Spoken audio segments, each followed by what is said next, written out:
Efendim merhaba. Evet, yeni bir günden yine TV 2020 ekranlarındayız. Tarih yapraklarımız 12 Ağustos'u gösteriyor. Bugün çarşamba ve yeni adımızla ikinci programımıza, gündem özel programına başlamış olduk. Sayın Reşit Akar'la birlikte efendim. Bugün nispeten düne göre daha sessiz, sakin, dingin geçen bir gün. Meclis tatili başladı. Seçim yasakları başladı. Dünün yansımaları bugünkü gündemde daha çok yer buluyor. Özellikle Sayın Özgür Gün'ün istifasıyla ilgili tartışmalar daha da yoğunlaştı.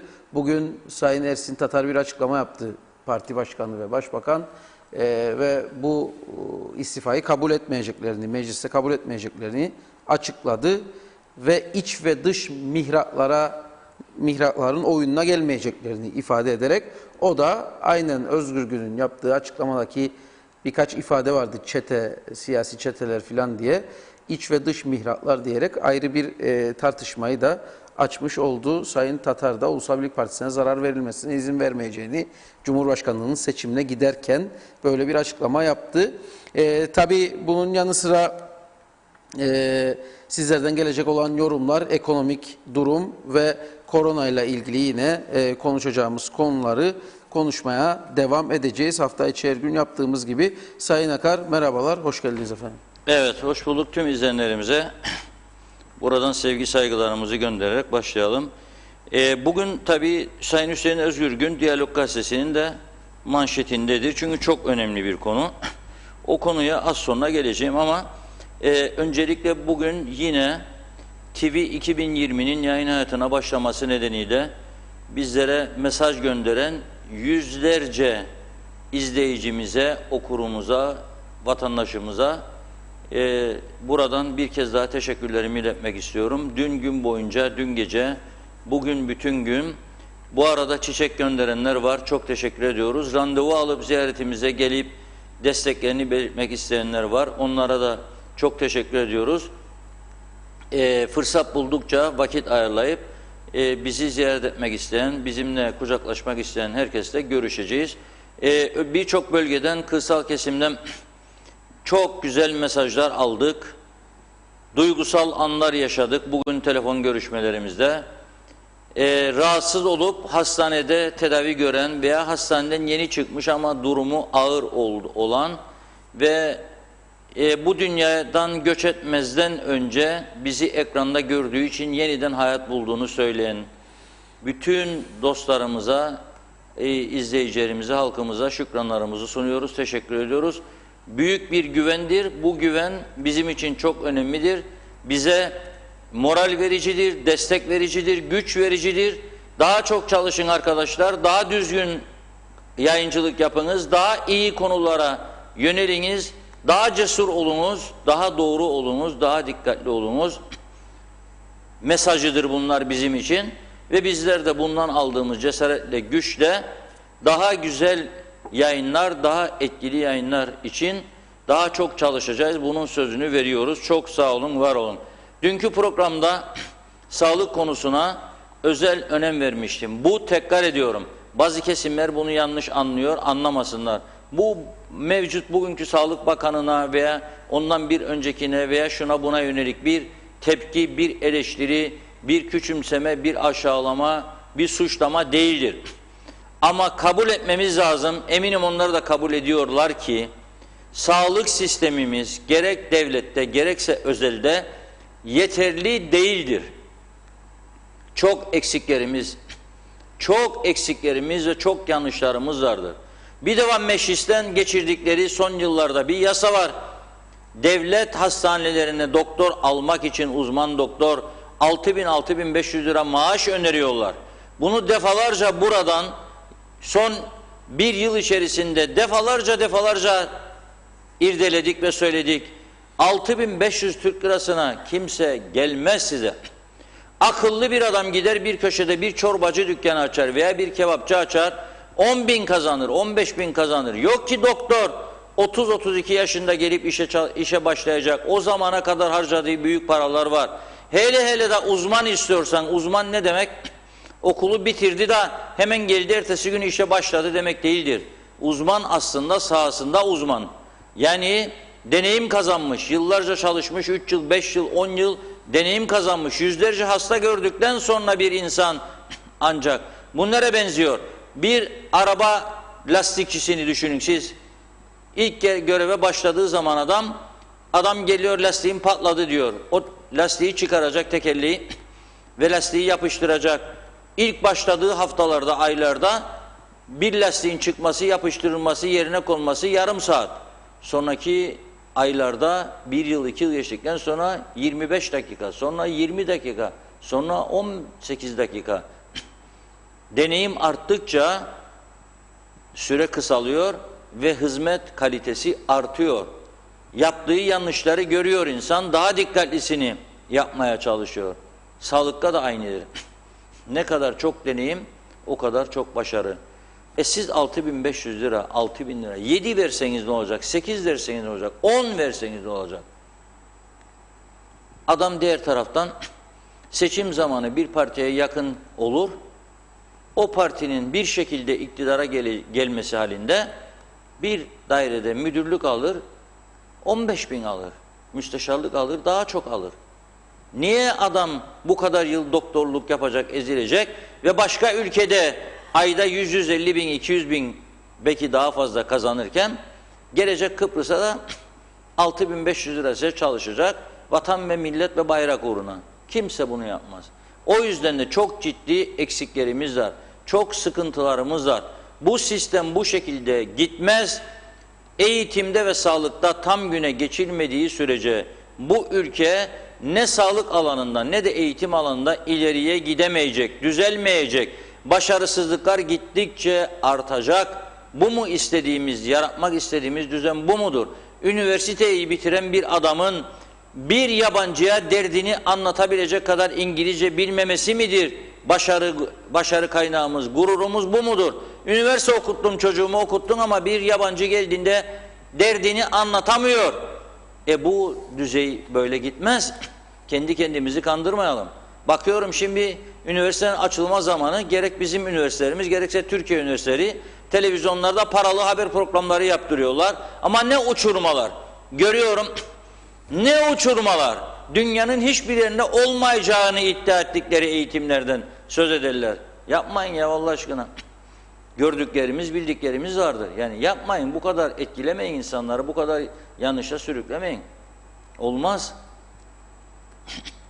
Sağlık konusunda özellikle ailece de yaşadıklarımızı burada dile getirdikten sonra son 3 günde bakıyorum çok üzücü haberler var. Bugün bir tane Bayrak Radyosu spikeri arkadaşımız Aydın Türksever 56 yaşında. Biraz önce bir polis açıklaması gördüm. Gazimosa'da birisi 65 yaşında. Başka birisini kullandık dün. Ataöv 52 yaşında. Kalp krizlerinden hayatlarını kaybediyorlar. Neden? Evde bir kriz geçirdiği zaman bir adam hastaneye götürünceye kadar yolda hayatını kaybediyorsa bir sorun var. Hastaneye gittikten sonra hayatını kaybediyorsa bir sorun var. Neden başka taraflarda bu kadar hızlı ölümler olmuyor? Neden onları kurtaran bir sağlık mekanizmaları var? Şimdi İngiltere'de yaşayan çok değer verdiğim bir arkadaşımız çok meraklı toplumsal konulara, duyarlı.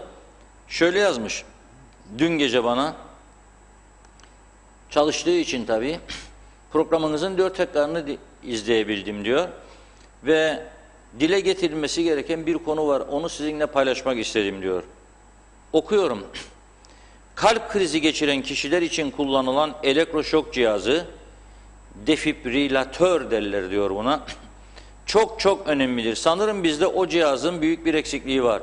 İngiltere'de çalıştığım 3 farklı kurumda da her katta, bakın çalıştığı kurumda her katta mutlaka asansörün yanında o cihazlardan asılıdır. Ve her katta seçilen gönüllü personeller o cihazı kullanmak için eğitim almıştır. Yani ben binada çalışırım, muhasebe bürosudur. Nerede kullanacağım bu kalp cihazını? Yoktur öyle. Soruyorlar. 1. kat, 2. kat, 3. kat, 4. kat, 5. kat. Ey Mr. Brown, ey Mrs. Albright, hanginiz ister bu cihazın kullanımını öğrensin? Ve nasıl yangın söndürme kursları var? Bunun kurslarına katılırlar gönüllü olarak. Olmaya bir gün kendileri veya bir arkadaşları bir şey olduğu zaman anında asansör yanında asılı bulunan bu cihazı devreye koyup duran kalbi çalıştırıyorlar. Bu kadar insan hayatına önem veriliyor. Avrupa'da çok istiyoruz Avrupalı olalım diye söylüyorum ben de. Yani öyle lafından Avrupalı olmaz. Molière yemeğiyle de Avrupalı olmaz, şeftali kebabıyla. Şöyle diyor, binada güvenlik de suni teneffüsle bu cihazı kullanma konusunda eğitim almaktadır. Bu cihazların düzenli olarak bakımları yapılmakta ve her an kullanılacak şekilde katta hazır tutulmaktadır. Bildiğiniz gibi metroda da sanırım otobüslerde bu cihaz vardır ve sırf bu cihazı yerine yerleştirmek için motosikletli ayrı ilk yardım ekipleri vardır. Suni teneffüs eğitimi ben de aldım diyor. Bu arkadaşımız aslında ekonomisttir yani. Söyleyeyim de hem de iyi bir ekonomisttir yani, ama bizde olsa kabul eder mi? Ben ekonomistim der. Cihaz mı koyacağım ağzına da yaşadayım. Bu aletin önemi pek ikrak edilmez ama suni teneffüsle sadece bu alet gelene kadar zaman kazanmış olursunuz. Kalbi durduran hastayı bu şok cihazı olmadan hayata döndürmek mümkün değildir. Bu cihaz ne kadar yaygınsa ve kullanılacak eğitim almış kişi varsa o kadar hayat kurtarma şansınız olur. Bizde sanırım birçok ambulansta dahi yoktur. Özel hastanelerin hepsinde olduğundan ve düzenli olarak bakımların yapıldığı da şüpheli bence de. Nitekim 15 yıl önce genç yaşta kaybettiğimiz dedem diyor, ondan bahsediyor. Lefkoşa'nın ortasına kalp krizi geçirmişti. Ne ilk yardım geldi ne de kimse suni teneffüs yapabildi. Saatler sonra gelen ambulans sadece ceset torbasına koyup götürmüştü. Ne acıdır ki beni o gün teselli eden akrabası Hasan Ataöv'de kalp krizi nedeniyle vefat etti diyor. Diğer dedem ise hastanede kalp krizi geçirmişti. O da kurtarılamadı. Hatırlayacaksınız diyor rahmetli Mehmet Pars. Sayın Özgürgün'ü anıyoruz ya. Sayın Özgürgün'ün şimdiki eşinin babası olur Mehmet Pars. Kalp krizi şüphesiyle Girne Akçiçek Hastanesi'ne yürüyerek girmiş ve orada hiçbir müdahale yapılmadan vefat etmişti. Hastanedeki doktorun müdahale yapmayı bilmediği için panik olup arka kapıdan kaçtığı konuşuluyordu. Belki de şok cihazı yoktu veya çalışmıyordu. Bu cihazın öneminin bizim gibi sürekli kalp krizinden insanlarımızı yitirdiğimiz bir ülkede idrak edilemediği ortada. Bu konuyu dikkatinize getirmek istedim diyor. Sonrası bizimle ilgilidir. Orasını söylemeyeyim. Yani siz bunu gündeme getirirseniz çok yaralı olur demek istiyor. Evet, maalesef öyle. Özel hastane izni veriyorsunuz. Gece nöbetçi doktora gidiyor hasta. Midem ağrır diyor. Tansiyona bakıyorsunuz. Gözüne mözüne bakıyorsunuz. Bir elektro çekelim diyorsunuz. Çekiyorsunuz. Elektroda yoğun damar tıkanıklığı olduğu halde adam size hiçbir şey yoktur diyor. Git evine rahat et diyor. Elektroyu da dürüyor böyle, veriyor ellerine. Halbuki elektroda gösteriyor yoğun damar tıkanıklığı olduğunu. Bu kadar basit mi arkadaşlar bu iş? Yani bu okuduğum konu da bu çok büyük bir olay değil ki. O halkın sırtından büyük paralar kazanan, büyük paralar, milyarlar vuran bankalardan isteseniz siz ülkeyi yönetenler, alacaksın kardeşim 10'ar tane hediye edeceksin desen sen, hangisi sana sırt dönecek? Kardeşim bekliyoruz sizden bu yardımı bu ülke için deseniz ve bunları hastanelerin hepsine dağıtsanız, ambulansların içine yerleştirseniz, bütün personele bu eğitimi verseniz kaç can kurtaracaksınız? Kaç aile ocağın sönmesini önleyeceksiniz? Ama nerede? Niyet olması lazım, vicdan olması lazım, azim olması lazım, cesaret olması lazım, yetenek olması lazım, hareket tarzı olması lazım.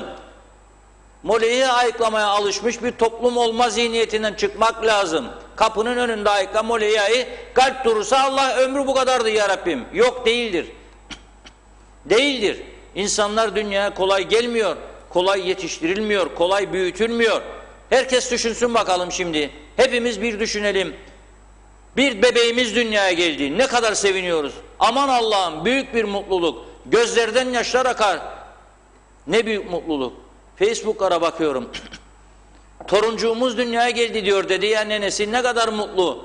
Canım ona feda olsun diyor ana baba. Senin için yaşıyorum evladım diyor doğum günlerinde. Çok ilginç, çok dramatik sözler var. Peki yaşıyoruz da, büyütüyoruz, bir noktaya getiriyoruz da sonrası ne oluyor bu ülkede hayatı bu insanların? Ya onların ya sizin, size ihtiyacı var çocuğun. Çocuğun anaya babaya ihtiyacı var. Büyük babaya, büyük anneye ihtiyacı var. En çok ihtiyaç duyduğu bir zamanda, birlikte kucaklayıp birbirlerini yürüyecekleri yıllarda bu insanlar aramızdan ayrılıyor. Niçin? Bunu sorma ihtiyacımız yok mudur? Bunu sorma zamanı gelmedi midir? Seçim, seçim, seçim, seçim, seçim. Bitmedi, tükenmedi. Her sene seçim, her 10 ayda, 12 ayda bir hükümet, hükümet, hükümet. Yeter artık arkadaş. Biraz da birleşin, küçülün. 4 parti bir olsun, 3 parti bir olsun. Sağlam adamlar bulun, çıkarın siyasete. Yok ki iş ola, yok ki ileride senin başkanlığını zora koymayacak adam olsun. Bunu alma, bu yarın bize bela olur. Parti başkanına gelir. Gelecek ya arkadaşım. Sen de Avrupalı istiyorsun madem ki olasın. Avrupalı gibi sen de 8 senede 10 senede bırakacaksın. Alacaksın çantayı, gideceksin. Senden daha iyisi varsa daha erken gideceksin. Önemli olan vatana, millete, topluma, insanlara hizmet etmek değil midir? Bunun için yapamıyoruz. İşte bu daralmış, işe yaramaz, üretim yapamaz hale gelmiş, çökmüş siyaset sisteminden hala daha aynı sistemle devam etmeye çalışıyoruz. Olmaz, gitmeyecek, yürümeyecek. Bu halk daha mutsuz olacak, bu ülke daha geriye gidecek. Hiçbir umut yoktur. Umutlar tükendiği zaman yaşam uzun ömürlü olmaz o ülkede. Ya da başka ülkeye çeker gider insanlar. Bizim şu an geldiğimiz nokta maalesef budur. Biz kendi kendimizi de vatandaş olarak sorgulayalım. Nereden nereye geldik? Neydik? Nasıl olduk? Nasıl olduk? Adamlar Avrupa'da emeklilik yaşını 67'ye 68'e çıkardı. Aklımızı başımıza toplayalım. Biz 50 yaşında insanları kaybediyoruz burada. Adam 80 yaşına gelmiş. İkinci defa Amerika Birleşik Devletleri'nin başkanı olmak için adaylığını koymuş. Biz burada nelerle uğraşıyoruz? Niçin? Bunu sormak zamanı gelmedi mi acaba? Bence geç bile kaldık. Evet, sağlık konusuyla başladık bugün.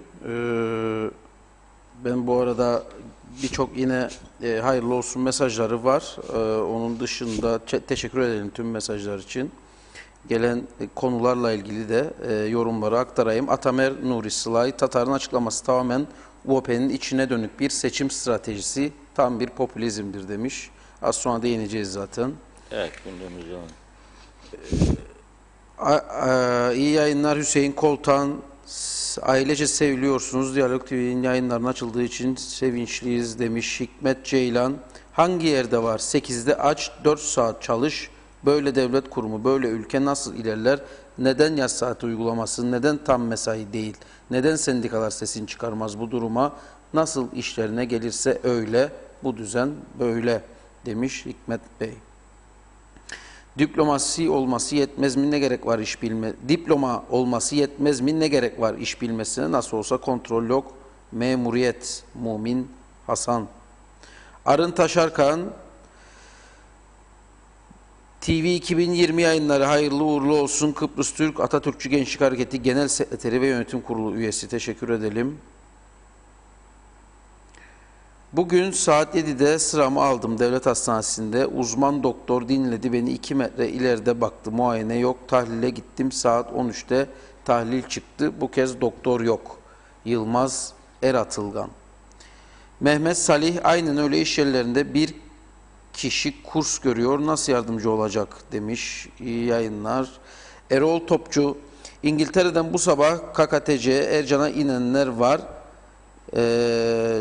Neredeyse köpek muamelesi yapılıyor demiş. Anlayamadım. Türkiye'de sorun yok. Türkiye'ye inip KKTC'ye girecek olanlara çok iyi davranılıyor. Ama KKTC'den Ercan'da kendi insanlarımız fena fena bakılıyor. Sanki İngiltere'den gelenlerde hastalık var. Anlayamadım. İngiltere'den Türkiye'ye sorun yok. Türkiye'den KKTC'ye Ercan'a indiğinde sorun var. Aynı uçakta Türkiye'den binenler var. Niye bu ayrımcılık diye soruyor Erol Topçu. Halen daha atamalar yapılıyor. Artık bitti. Seçim yasağı girdi. Son gün yaptılar dün. 2-3 tane yine yaptılar. Emir Ali Tatlıdil. Halen atamalar yapılıyor. Yazıklar olsun. Farklı partiye değil. Aynı partiden bakan değişir. Hepsi birden değişir. Ne bolluk demiş. Bu son yapılan 2 tane boş olan yerlerdi yalnız. Değişen değildi. Ama evet son gün yine yapıldı. Emrah Yeşilırmak Başkan, Kıbrıs Türk halkına hayırlı olsun, başarılarınızın devamı dilerim diyor. Hazırlan Başkan Karpaz'a da yolculuğumuz olacak. Halk Meclisi başladığı zaman o taraflara da mutlaka yine geleceğiz. Sizleri özledik Onur İş'ten iyi yayınlar diyor. Frekans detayları altyazıda geçiyor. Deniz Kızılokgil. Bakarsanız biraz altyazıdan geçiyor frekans. Değişen bir şey yok. Aynı frekanstayız zaten ama yine de altyazımızda var. Konuşun Reşat Bey. Bizlerin anlatamadığımızı ne güzel yorumluyorsunuz. İnsanlar, bu mesajlar yetkili kişilere ulaşıyor ve insanlar kale alınıyor. Bir şeyler yapılıyor. Artık bu halk, bu millet için Peray Dural. Ferda Küçülmez, balık baştan kokar Reşat. Ey Reşat Bey, bizim hiçbir işimizde hayır yok. Sağlık karnelerimizin zamanı geldi. Diğer belediyeler özel hastanelerdeki tahlilleri kabul ederken Gönyeli Belediyesi illaki devlet hastanesinden istiyor. Bu şartlarda nasıl gidelim devlet hastanesine tahlil yapmaya? Orası alev topu gibi diyor Emir Ali Tatlıdil. Yıldızlı belediyedesiniz siz Emir Ali Bey.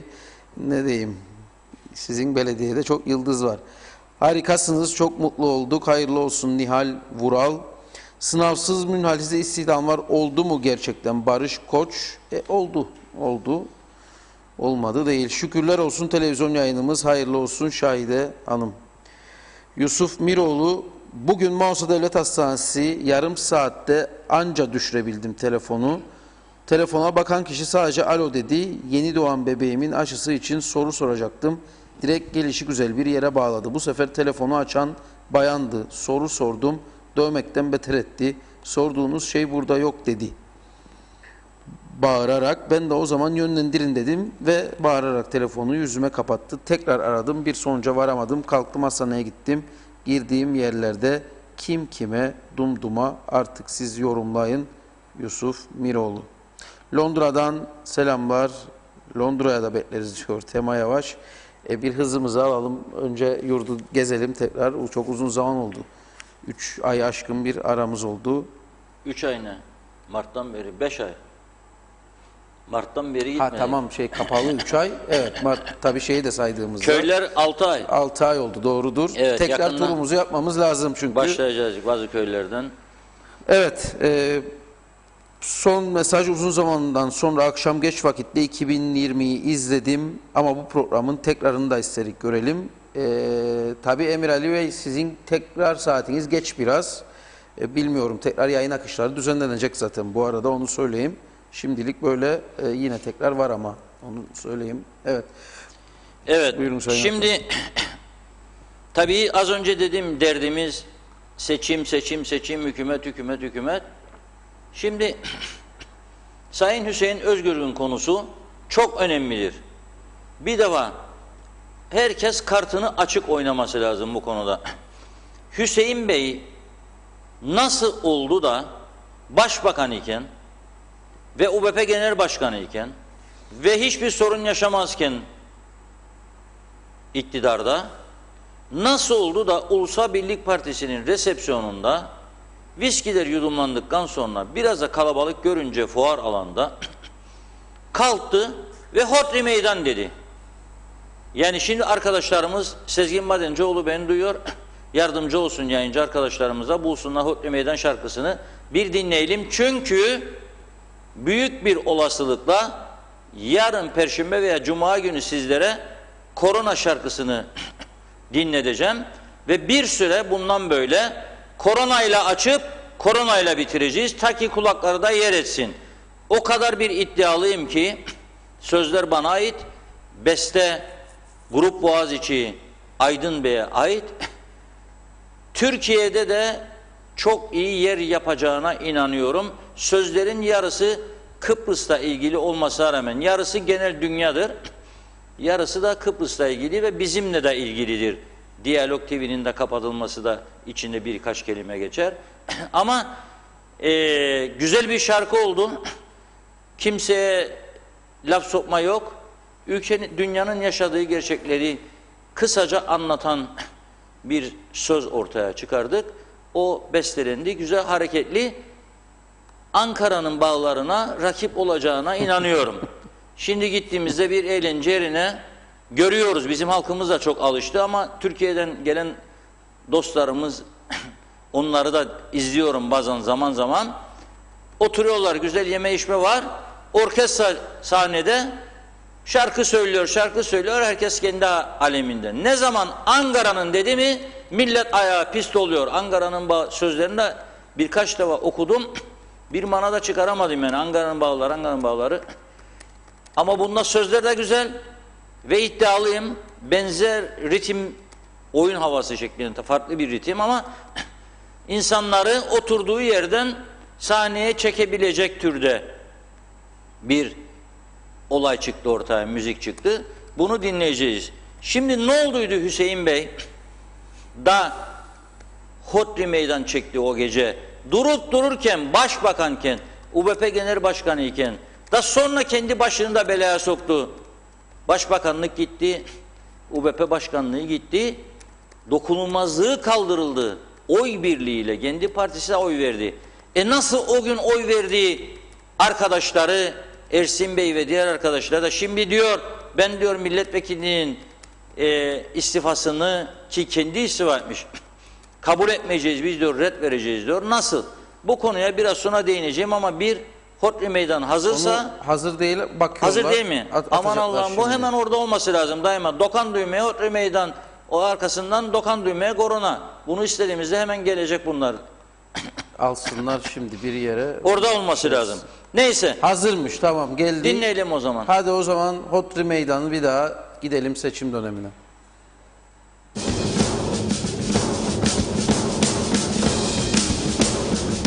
Hodri meydan.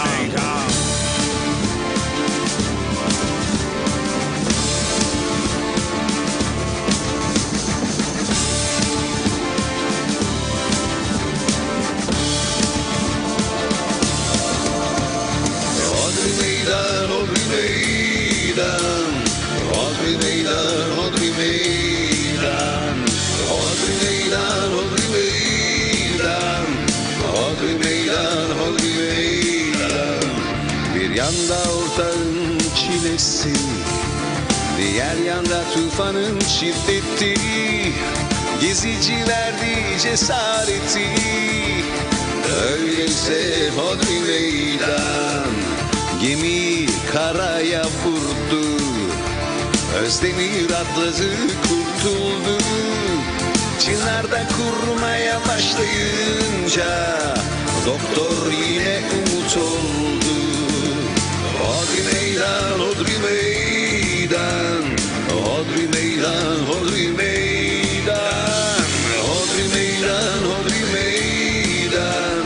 Hodri meydan, hodri meydan.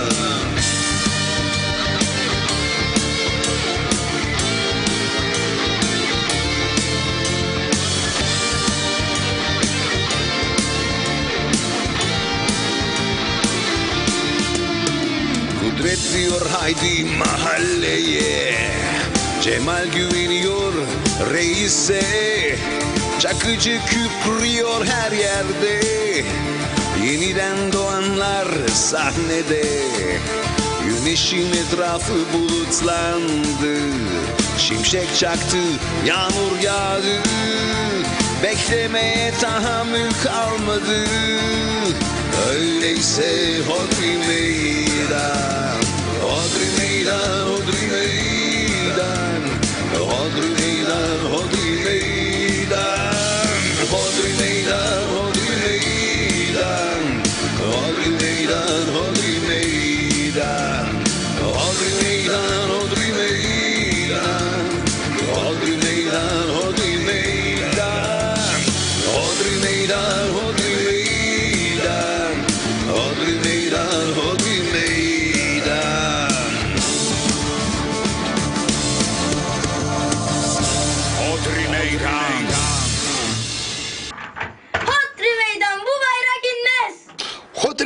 meydan, Hodri meydan, Hodri meydan.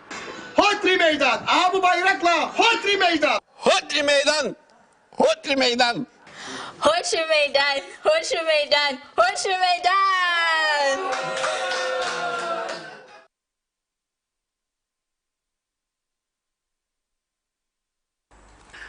Evet, Hodri Meydan bizi seçim dönemine götürdü. Çok renkli bir dönemdi bizim açımızdan. Bu şarkıyla birlikte bakalım, ben de merakla bekliyorum yeni şarkımızı, bakalım nasıl Evet. olacak.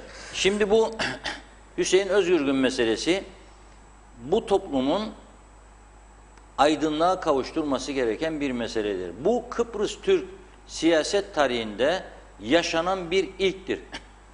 Bir başbakan, yani bir ülkenin başbakanı partisinin yetkili kurullarına götürmeden, konuyu onay almadan Hodri meydan çekiyor, seçime gidiyor. Başbakanlığını ve parti başkanlığını kaybediyor. Ondan sonra hakkında suç iddiaları ortaya atılıyor. Banka hesaplarına yüklü miktarda para akışları olduğu iddia ediliyor. Savcılık bunun üzerine haftalarca polis araştırma yapıyor. Listeler açıklanıyor. 45 tane ayrı dava dosyası hazırlanıyor aleyhinde. Polis bu hazırlanan dava tebligatı evine götürüyor, versin, onu bulamıyor. Sonra yurt dışına gidiyor bu. Yani bir başbakan, bir parti genel başkanı bir anda eşini alıp yurt dışına gidiyor ve gelmiyor. Eylül ayından bu yana da, geçen yılın Eylül ayından bu yana da meclise hiç gitmiyor. İş tüzüğüne göre, bu meclisin sözde iş tüzüğüne göre çoktan meclisin düşürmesi gerekirken millet, ben düşürsün diye demiyorum. Bunun da peşinde de değilim. Yanlış anlaşılmasın. Hüseyin Bey'in bu stresten kurtulması açısından da bu durumun aydınlığa kavuşması gerekiyor. Bir yola gelindi, bir takım iddialar ortaya atıldı, dosyalar. Bunun sonucu Hüseyin Bey'in rahatlaması açısından da gereklidir. Bunun üstünde kimse kafa yormuyor ama ne diyorlar? Dün siz mecliste dokunulmazlık aksın diye oy verdiniz. Niçin oy verdiniz? Yargıda suçu yoktur. Biz Hüseyin Bey'in yanlış yaptığına, suç işlediğine inanmıyoruz. Yargıda bunun aklanmasını ve bu stresten kurtulmasını istiyoruz dediniz. Bunun temize çıkmasını istiyoruz dediniz. Tamam ama Hüseyin Bey yargıya gitmedi. Hüseyin Bey memleketi terk etti.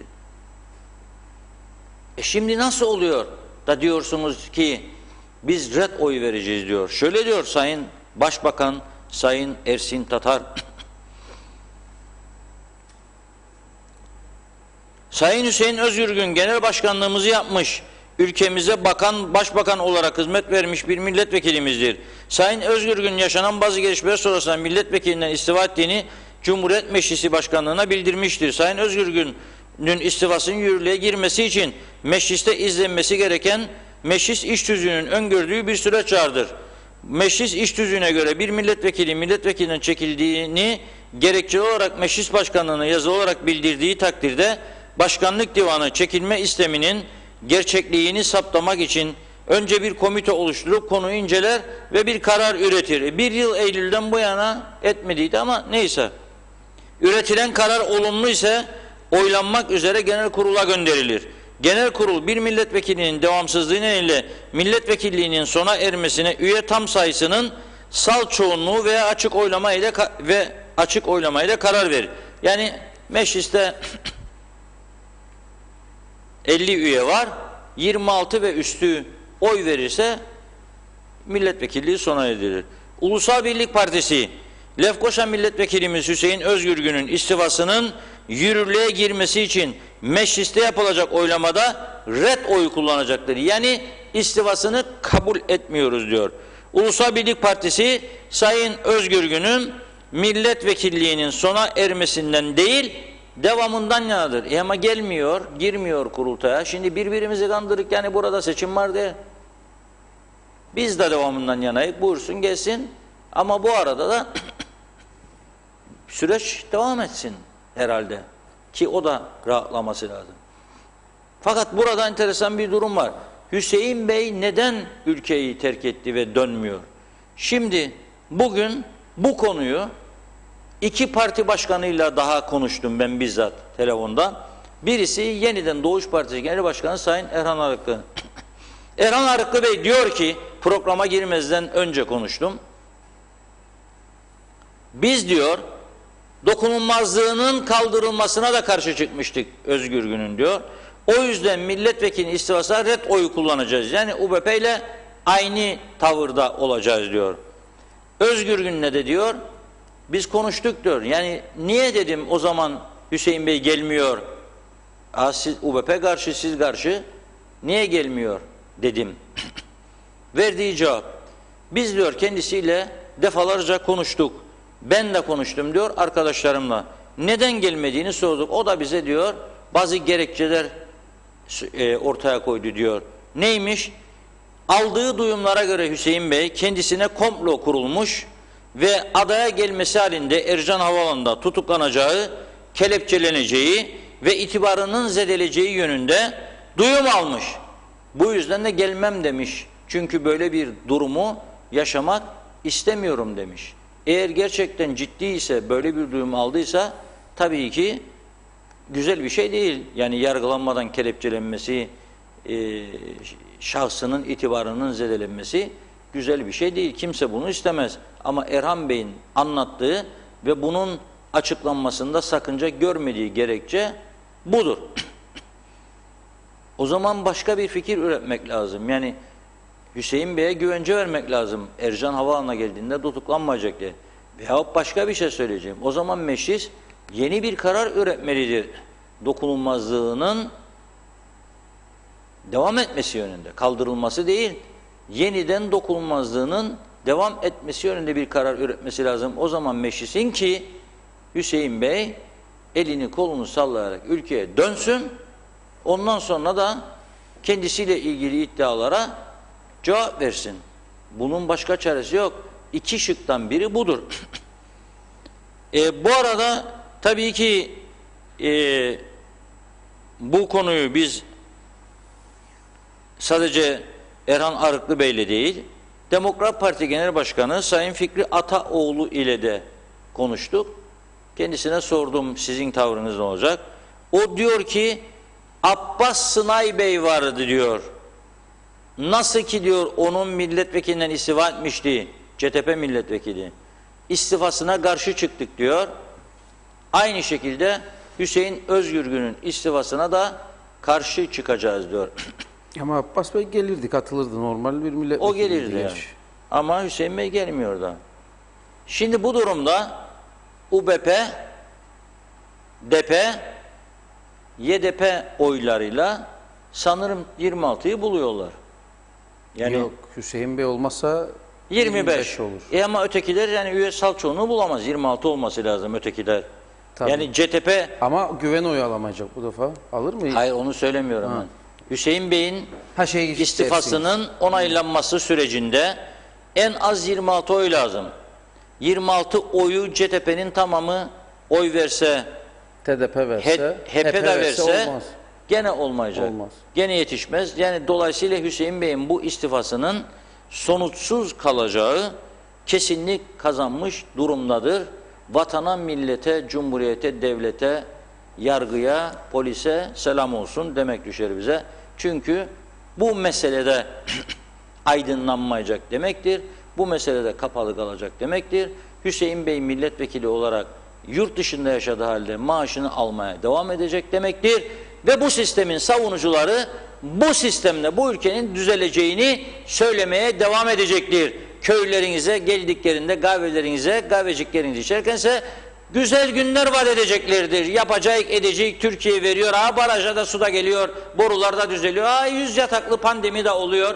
Bilmem BRT'nin arkasındaydı arsa da ölçümü yapılmadı. Çiviler çakılacaktı. İşte şu oldu. Bizim iktidarımız kısa sürdü de yapamadıydık. Yoksa bize bir defa daha şans verin. Tek başımıza gelelim de onu yapacak, bunu edecek. O öyleydi de böyleydi. Da bu memlekete ben de güveneceğim. Varsa cebimde 5 Türk lirası da yatırım yapacağım da diyeceğim al 5 lirayı da ben sana güveniyorum. Yok. Yok. Bir Türk kuruşu var ya, bir kuruşunu yatırmam ben vatandaş olarak şahsen. Ve Türkiye'de bu kadar yolmak yeter artık. Türkiye Cumhuriyeti artık bu değerlendirmek zorundadır bu ülkenin durumunu. Verilen yardımlar nereye gidiyor, nerelerde kullanılıyor, ne amaç için kullanılıyor? Bu ülkenin en sıcak aylarında, en fazla turizme ihtiyaç olduğu aylarda, insan sağlığının ön plana çıktığı bu pandemi sürecinde sen otları bile temizleyemiyorsun. Trafik tabelaları, otlar ağaç olmuş, görünmez durumda. Hangi köye gireceğini göremiyorsun kapanmış tabelaların önü. Kimisi çürümüş, kimisi erimiş, kimisi yere devrilmiş. Bunları temizleyecek 3 kuruş para bulamıyorsun da öte taraftan nerelere para bulup yetiştiriyorsun? Bu nasıl düzelecek bu ülke? Mümkün değil. Hayır, ortada burada çok ciddi bir durum var. Siz bu adamı polisin hazırladığı, önünüze koyduğu ve Meclis Araştırma Komitesi'nin oy birliğiyle önünüze koyduğu o rapora dayanarak dokunulmazlığını kaldırdınız be kardeşim. Eğer o rapor size bir şeyler demiyorsaydı, eğer o rapor Hüseyin Bey'e bir komplo amacı gidiyorsaydı, niye evet dediniz? Niye UBP'li üyeler o günlerde o komisyona red oy vermedi? Niye genel kurulda siz tümünüz Hüseyin Bey'in dokunulmazlığını kaldırdınız? Niye Hüseyin Bey'in evine defalarca polis gitmesine sebebiyet verdiniz o günlerde? Ve şimdi neden bunu söylüyorsunuz? Seçim var diye mi? Değişti mi? Yani Hüseyin Bey'i destekleyen 50 kişi, 100 kişi, 1000 kişi neyse biz bilemeyiz orasını. Allah'tan başka kimse bilmez. Onun oyunu alacağım düşüncesine mi oluyor bunlar? Yani burada enteresan bir durum vardır. Herkes bunu sağduyu ile değerlendirsin. Bizim bu konuyu irdelememizin sebebi tek taraflı değildir, iki taraflıdır. İki taraf için de bu durum gerçekten çok önemlidir. Bunun aydınlığa kavuşması bizce gerekiyordu. Eğer siz dokunulmazlık aldıysanız bunun kararını da vermek zorundaydınız. Bunun sonuna kadar gitmesini takip etmeliydiniz. Sizin sorumluluğunuzdaydı. Ya ben büyük bir ihtimalle bekliyorum şimdi diğer partilerin, yani HDP hariç CTP'nin de tam kadro gidip vereceğini düşünmüyorum. Eğer öyle bir niyet olsaydı zaten meclis başkanı bugüne kadar iş tüzüğü çalıştırırdı. Hüseyin Bey istifa etmeden de milletvekili sonuçlandırılırdı ama yapmadığına göre bunu. Onun için Hüseyin Bey'e ben buradan selam sevgilerimi gönderiyorum. İstanbul'da, Avşar'da, orada burada neredeyse yaşamaya devam etsin. Hayatına baksın, keyifçiğini çıkarsın. Kıbrıs'ı da uzaktan seyretsin. Burada yaşadığımız trajikomik durumlarla gülerek dalga geçsin. Bu yeterlidir. Mesela... Çok üzücü bir haber vereceğim. Şah fırını var, ünlü şah fırını Olgun Bey. Az önce hayatını kaybettiğini öğrendik. Şu anda mesaj geldi bana. Çok üzüldüm. Çok değerli bir insandı. Ülkesini, milletini çok severdi. Çalışkandı. Hatta bir dönem Sayın Akıncı'nın başkan olduğu eski TKP döneminde Toplumcu Kurtuluş Partisi. Onu da açayım çünkü bazıları Türkiye Komünist Partisi gibi yorumlarlar. Toplumcu Kurtuluş Partisi döneminde milletvekili adayı da olmuştu Olgun Şah Bey. Memlekette sıfırdan başlayarak ezile ezile çalışarak çok güzel hizmetler vererek bu ülkede fırıncılık mesleğinin gelişmesine büyük yardımları olan değerli bir insandı. Kendisine buradan rahmet diliyorum. Üzücü bir haberi şimdi aldım ben de. Evet. Şimdi bir dostum diyor ki bu partiler zannediyor üçlü hükümet kurulacak. O yüzden reddediyorlar aslında bu oylamadaki durumu diyor. Ekim'de de Hüseyin Özgürgün meclis başkanı olursa hiç şaşırmam ben demiş. Olmayacak iş değil. Neden olmasın? Olabilir elbette. En doğrusu dokunulmazlığı geri gelsin dediğin gibi Reşat Akar demiş İsmet Ezel abimiz. Metin Maraşal o zaman tekrar seçim olana kadar maaşı devam eder demektir. Anlamak mümkün değil. Bir yerlerde bir yanlışlık vardır. Bu durum kabul edilemez. Kimse kusura kalmasın. Vallahi yanlışlık yok. İşte hangi partilerin onay verip hangilerinin vermediği belli. Ona göre günün sonunda halk takdirini yapması gerekir. Normal şartlarda Yusuf Tuncer Barkut Hüseyin Bey Stalinleri Yani burada bir iddiası var tabii. Bunu yargı karar verecek. Hüseyin Efendi diyor, istenenleri götürdüğü için onuru kırılıyor ama fakirin onuru olmaz tutuklanırsa demiş. Bu yargının vereceği karara bakar. Özcan abimiz diyor ki sergilenen dram mı komedi mi halkın önünde oynanan siz olsun temiz isminizi bulaştırmayınız bu çirkin oyunlara selamlar iyi yayınlar demiş. Özcan abimize selam yollayalım buradan. Evet, İbrahim Güney de az önce Reşat Bey'in söylediği haberi, yeni haberi, olumsuz haberi, üzücü haberi paylaşmış. Şahvır'ın sahibi Olgunç abimiz Hakk'ın rahmetine kavuşmuştur. Kıbrıs'ımız bir değerini daha kaybetti. Allah rahmet eylesin diyor İbrahim Güney. Batılı şirketlerde çalışanlar CPR kursuna gidip ilk yardım amaçlı kalp krizi geçirip kalbin durması ve nefes almama gibi durumlardaki bir insana müdahale edip can kurtarabilirler. Kalp krizi durumunda önemli olan ilk 5 dakikada yapılacak olan müdahaledir. CPR öğrenmek çok basittir aslında. YouTube'dan gerekli bilgiler alınabilir. Bu basit bilgilerle can kurtarılabilir diyor Nesip Fikret Asilkanlı. Evet, az önce Mete Feridun'un bana yazdığını okumuştum. O da öyle diyor. Yani düşünsen bir iş yerinde, mesela bir banka düşün. Adam ben bankacıyım, bana ne bundan demez yani. Onlar çok yardımseverdir, İngilizler, Avrupalılar. Herhangi bir arkadaşlarına bir şey olduğunda onu hayata döndürmek onlar için dünyalara bedeldir. Onun için gönüllü gidiyorlar boş vakitlerinde 1 saat 2 saat haftada mesela 1, 2, 3, 5 neyse süresi öğreniyorlar. Basit bir şeydi. Sonra tak tak yapıyor. İngiltere'de ehliyet sınavına girdim ben. Arabalarda ilk yardım çantası olması lazım. Ve arabalardaki ilk yardım çantasını bir kaza durumunda nasıl kullanacağını sana sınav sorusu olarak geliyor. Mesela gördün diyor önündeki araba, adam kaza yaptı, yolun içine devrildi. Ne yaparsın ilk anda? Sana bu soru geliyor. Hadi bakalım, bilme bakalım sen bunu. Onları öğrenmek zorundasın. Yok bizdeki gibi 19 yaşına geldi, 2 tur dön bakayım yolun burasından gel içeri al ehliyeti git. Ondan sonra kaza. Dün okudum rakamları. Bir haftanın içinde 50 tane kayda giren kaza. Hepimiz oturup düşünmemiz lazım. Nedir bu ama bu olan bu ülkede dememiz lazım. Ne oluyor oğlum? Bir haftada Kıbrıs gibi yerde 550 bin Türk liralık zarar. Ayağı kırılan mı isten, kolu kırılan mı isten, başı yaralanan mı isten? Bu zararın bir de sağlık zararı var. Hayır mesela Ciklos mevkisinde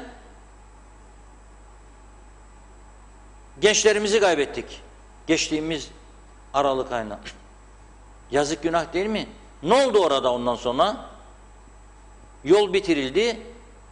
Orta refüje ve yolun gerekli kenarlarına, sağ sol kenarına bariyerler kondu yeni. Şimdi ben bakıyorum, bilemedin haftada bir, 10 günde bir araba o bariyerlerin ya sağdan ya ortadan bir yerine gidip vurur, özellikle ortaya. Neden? Çünkü orada bir viraj var keskin ve ikaz işaretleri de var. Dikkat viraja geldin diyor. Dikkat viraja geldiğinde araban ne model olursa olsun, ne kadar güvenirsen güven, orada sürat indirmen lazım. Ama daha da basıyor bazı gençler, araba sağa sola yalpa vuruyor, sonra gidiyor vuruyor orta refüjün üstüne. Eziyor, paramparça orası. Ve bak bırak ezildiği gibi kalıyor orada o bariyerler. O arabanın kırılan parçaları da orada duruyor. Aylarca duruyor. Karayolları idaresi yok ki gitsin süpürsün, temizlesin. Belediye der benim sınırlarımı geçmiştir der. Kimse gidip temizlemediği için o rezil durum orada duruyor. Ama sen yasa geçireceksin. Yasa diyeceksin ki sürat yaptın, gittin vurdun bariyeri, yıktın devirdiysen ödeyeceksin parasını. Parasını ben devlet olarak ödemeyeceğim sana bunun. Çıkaracaksın yasayı, herkes de bilecek. O zaman da geldiğinde Ciklos'a arabasının süratini düşürecek. Hem para vermesin diye hem de ölmesin diye. O adam çılgınlık yapıyorsa devlet olarak sen onu ölümden döndürmen lazım. O gençtir, o saat aklı öyle ermiştir, içki içmiştir, biri ona uyuşturucu içirmiştir. Yapabiliyorsa bunu, sen onu caydırıcı önlemlerle durduracaksın. Nedir caydırıcı önlem? Ağır para cezası ve hapislik cezası. Başka bir çaresi yoktur bunun.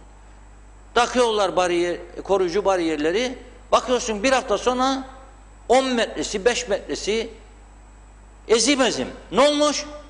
Sürat yapmış arkadaşım, orada gitmiş durmuş. Ödeyeceğim parasını. Ödeyeceğim. Bir puan cezası da gelecek. 2, 3 ehliyet gitti. Sonra da mahkeme.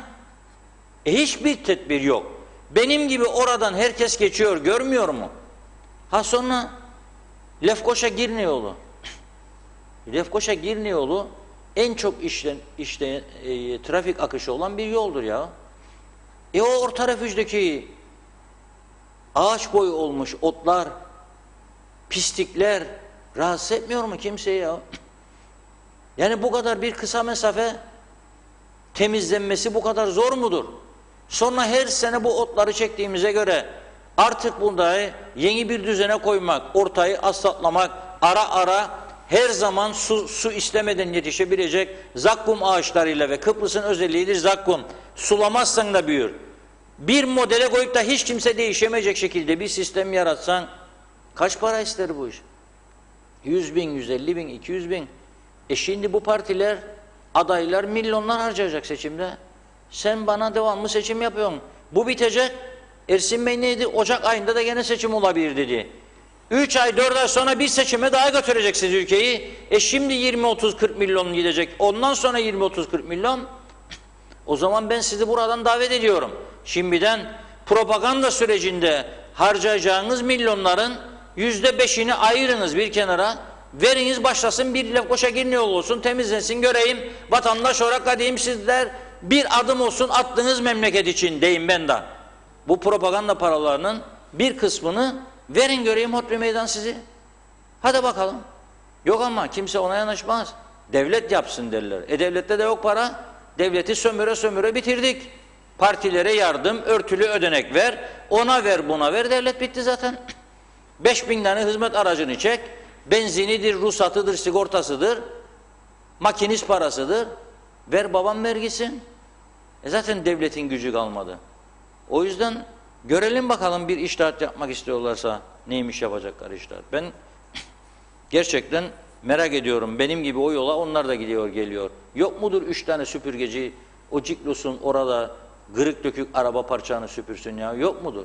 Bu kadar da bitirdik mi yani her şeyi bu ülkeden? Bu kadar da bitirdikse o zaman ben neyi umutlanayım? Nedir bu seçimler? Bana ne getirecek, ne götürecek? Metin Bey diyor ki İngiltere'de kazada zarar verdiği her şeyin parasını öder. Sigorta bir tek karşı taraftaki araba masrafını öder. Koruma, korkuluk, direk vesaire kazada suçlu olan öder. Hasan Nihat Erduran da diyor ki bizdeki sistemi söylüyor. Bizde sürücü eğitici sınavında motor ve araç teknik yasalar, çevre ve ilk yardımdan sınava giriyor. 60 arası geçiyor. Eğitici olur o zaman. Sınavda müfettişler sadece sürüş yaptırır ve ehliyet verir. Anormal olan budur. Kamu malına zararı polis ve karayolları tahsil eder. İşte, tahsil eder de öyle kalıyor işte, sorun orada. Ha, nerede tahsil? Yani tahsil edebilir. Zaten belki. görmez bile. Hayır, parayı alırsa zaten işi yapmaz. Orada ağır bir kaza yapmadığı sürece polisin haberi bile olmaz. Kayar araba, gider gün vurur orta refüje, ezer elergenini, sonra Dakar geri vitesi, geri gider, sonra düzelir, gene gider. Kim görür? Caner Kaya turizm çalışanı, 2 çocuğu var, eşim de ben de 1840 TL yarım maaşa çalışıyoruz, ne yapacağız, bir ses getirin diyor. 1500 TL'ler ne oldu, verilecekti, ne zaman ödenecek diye sormuş. Doğan Falyalı, ben anladım, adam resmen bizi maytaba aldı, diyor ki altı da bir üstü de bir yerin, yani ölse de kalsa da fark etmez, ölüler de madem öyle diyor, siz alta gelin biz üste, böyle giderse işimiz zor, ölüler de şikayetçi diyerek bir kinaye mesaj göndermiş. Kokuşmuş siyasetimizin göstergesi, kimse düzelme yoluna gitmek istemiyor, sil baştan KKTC diyor Emin Mehmet. Osman Demirci, AB'den gelen paralar nereye gittiğini sormak ayıp mıdır?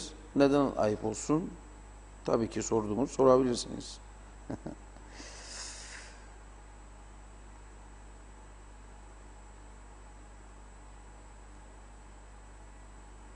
Evet, herkes şef, amir, medere nedir? Acaba medere oldu, ha müdür oldu. Herkes şef, amir, müdür oldu. Süpürgeci kalmadı. İsmet abim öyle diyor. 14 kişi almış, 14-15 kişi. Bilmiyorum, belki onlar süpürür eğer orası için alınmışsa tabii.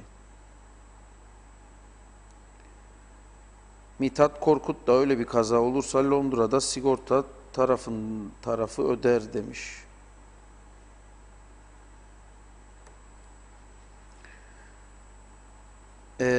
Evet, buradan gelenler şimdilik bu şekilde. Lefkoşa Boğaz yolunda orta bariyer çalışması başlamış. Belki bariyerler orta bariyerler konurken belki ortayı yine toprak bırakmazlar. Mümkün mü toprak bırakmasınlar? Kim dökecek oraya beton? Bayağı uzun. Evet. Bugün gelen haber şeydi. Bu yarım kalan Lefkoşa ile Mausa yolunu bağlayacak olan Dikmen'den geçen Yakın Doğu'nun arka kısmından geçen çevre yolu. Onun çalışmaları başlamış 6 yıl sonra. Umarım biter de sıkıntı kalmaz diye ümit edelim. Bugün gelmişti o haber. Evet.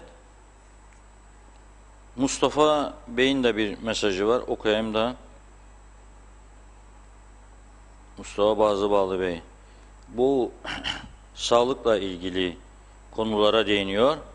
Yıllarca birçok siyasi toplumun umursuzluğunu, tepkisiz oluşumunu fırsat bilerek her seçim zamanı söz verdikleri, vaat ettikleri birçok olayı örtbas etme alışkanlıkları vardı. Örnek vereyim, 1985 yılında bugüne her parti genel sağlık sigortasının yürürlüğe konacağı sözünü verdiler. Ancak toplumu özel kliniklere, özel doktorlara, özel okullara, özel dershanelere mahkum ettiler. Sadece övünmeyi bir marifet saymaya devam ediyorlar. Kısaca toplumla alay ediyorlar diyor Mustafa Bey. Siz farkında olduğunuz için gayet güzel bir şey. Herkesin de farkında olması önemlidir. Evet. Şimdi bakınız, çok mesaj geliyor bu arada, özelden yağıyor. Teşekkür ediyorum. Televizyonda, ekranda sizi izliyoruz, özlemiştik bu görüntüleri. Şimdi Facebook'tan daha güzel görüyoruz. Cep telefonundan farklı, buradan daha net, daha güzel, daha kaliteli yayınlar. Her yere ulaşıyorsunuz diyor izleyicilerimiz. Çok teşekkür ediyoruz. Şimdi bakınız, ekrana bir görüntü gelecek. Bir fotoğraf gönderdim arkadaşlara. Getirsinler ekrana bakayım. Göremediler. Bakın bu nedir? Bakın sol tarafta Kıbrıs ve ortada Alfa Mega Market var Rum tarafında, biliyorsunuz. Alfa Mega Market reklam veriyor sosyal medyada. Diyor ki Lübnan'a yardım edelim diyor. Yardım. Online sipariş verebilirsiniz diyor. Online yazıyorsun Alfa Mega'ya, benden de Lübnan'a 4 paket makarna diyorsun. 10 kutu salça diyorsun. 2 tane hellim diyorsun mesela. Alfa Mega'ya ödüyorsun. Alfa Mega sana karşılığında faturanı gönderiyor. Malzemenin teslim edildiğini teyit eden belgeni gönderiyor. Teşekkür ediyor. 7 ton malzeme, yiyecek malzemesi göndermişler Beyrut'a. Yaşanan bu faciadan dolayı. Şimdi biz iyi mi yaptık Kızılay kampanyasını, kötü mü yaptık? Sizlere bırakıyorum.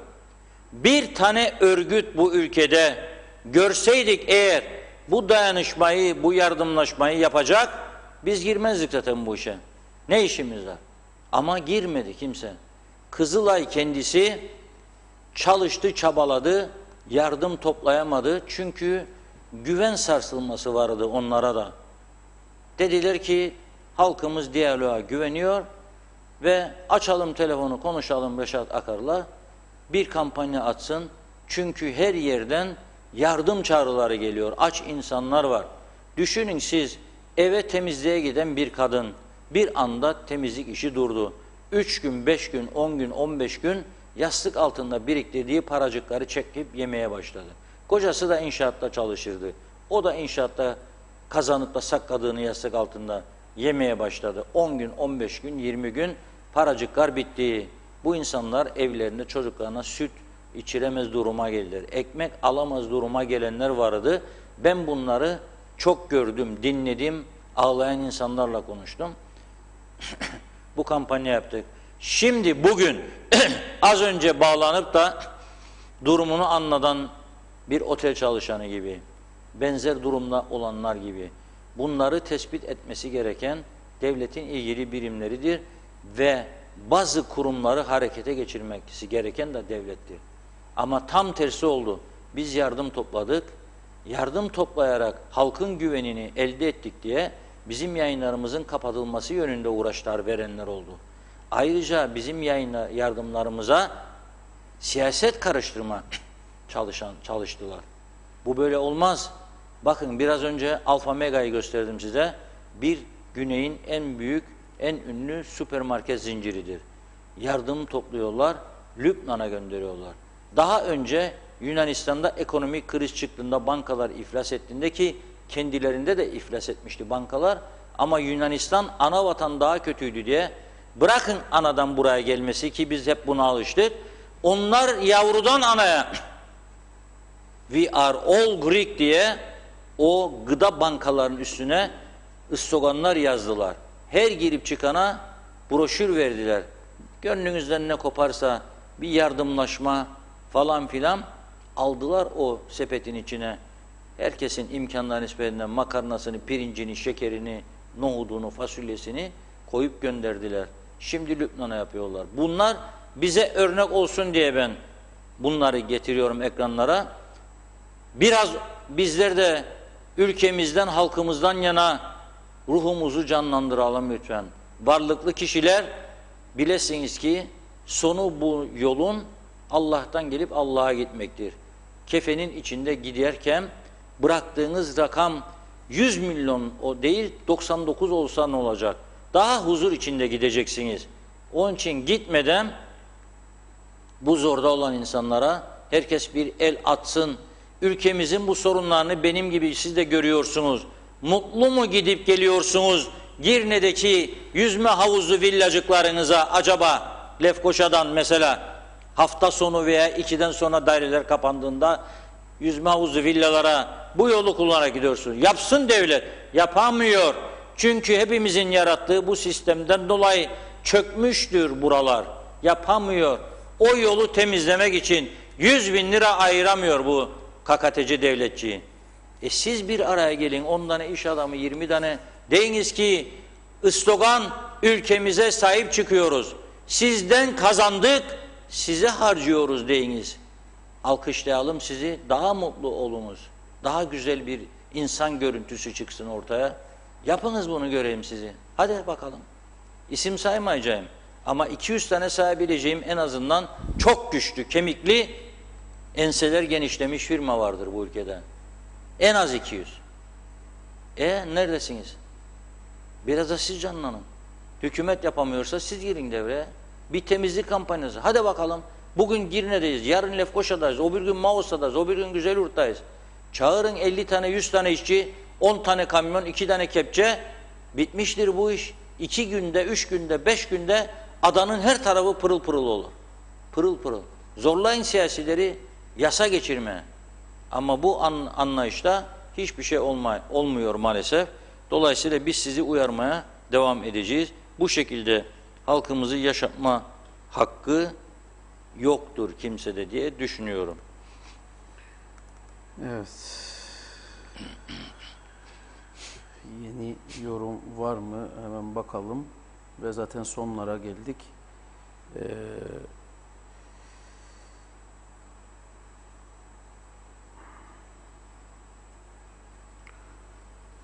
Selamlar. Benim bir şikayetim var. Türkiye'de test yaptırmak için gittim bir bankaya. TC kimlik kartı yok diye bana işlem yaptırmadılar. 2 saat bekledim. KKTC kimliğim yabancı olduğu için TC kimlik yoksa işlem yapamazsın dediler. Hani bizi TC tanıyordu. Kimliklerimiz bile tanımıyorlar. Oradan hastaneye gittim. Orada da sorun çıktı. Türk kimliği yoksa işlem yapamam. Ben de söyledim. Benim kimliğim Rum kimliği mi diye söyledim. Ben de Türk'üm dedim. Onun için Sorumlular buna bir çare bulsunlar. Yabancı olduğum için hastaneye 80 TL, bankaya 110 TL, benim bu sorunu yaşadığım başkaları yaşamasın, bir çare bulsunlar. Evet, yani vatandaş olmadığımız için yabancı sayılıyoruz Türkiye'de. Kimlik kartı numaralarımız da tutmadığı için öyle bir sorun var. Onur içten yazmış bunu. Başkaları yaşamasın bu sıkıntıyı diye idareciler bir tedbir alsın diyor. Reşat Bey, insanlar ekmek bulamıyor. Polis mazbata peşinde. Bu şartlarda doğru mu sizce bu, diyor Mehmet Gören. Böyle başarısız hükümet olursa içte bölünme olur, ancak meclise gelmeden maaş almayı biliyorlar. Sadece yüzsüzlükten başka bir şey değil mi? Haluk Şahin. Metal refüjler değil de beton veya refüjler dayanıklıdır. Ahmet Polat. New Jersey'miş onların adı, öğrendiydik. Allah'tan Reşat Akar var burada. Ben bu adada garibanların tek hakkını savunan adam gibi adam, ellerinden öpüyorum. Çünkü kimse konuşmaz bu adada garibanları. Caner Kaya.